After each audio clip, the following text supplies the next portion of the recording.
తాళి ఉన్నాయి నా దగ్గర, కానీ నేను చెప్పేది ఏంటంటే అమ్మాయి ఒకటి వినండి. తన మెడలో నేను చెప్తున్నాను, తన మెడలో వెండి తాళి ఉంటది. మీరు చూసారా? అగోరి మెడలో వెండి తాళి ఉంటది. అది నా మెడలో తాలే. నా దగ్గరికి వచ్చి తీసుకొని వెళ్ళిపోయాడు. మార్చి 10th రోజున నా దగ్గరికి వచ్చి నా తాళి నాకు ఇచ్చేసి తీసుకున్నాడు.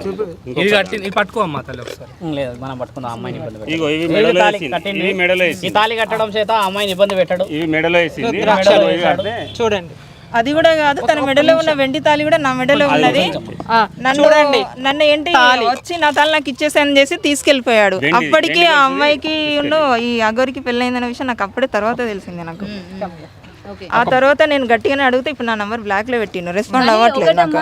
ఇప్పుడు సరే, మీరు భక్తి పారవశంలో ఉన్నారు, మీరు ఇద్దరు కలిసి సమాజానికి. కానీ నేను ఎప్పుడు మీడియా ముందుకు నేను రావాలి అని అనుకోలేదు. ఎందుకు ఒప్పుకున్నారు అసలు? పెళ్లి చేసుకోవాల్సిన పెళ్లి అంటే నా దృష్టిలో ఏంటంటే ఇప్పుడు ఆ అమ్మాయి మేమేదో లవర్స్ అని చెప్పేసి మేము సహజీవనం చేస్తామని అలాంటి ఉద్దేశము నాకు లేదు. నాకేంటంటే నాకు ఇప్పుడు కాదు, తను కలవక ముందే నాకు ఒక ఆశయం ఉండే, ఒక ఆశ్రమం పెట్టాలి, గోమాతలని కానీ ఏదన్నా వృద్ధులని కానీ ఇలా చూసుకోవాలని నేను, మా మామయ్య, మా అన్నయ్య మేము ఒక కమిటీగా అనుకున్నాము.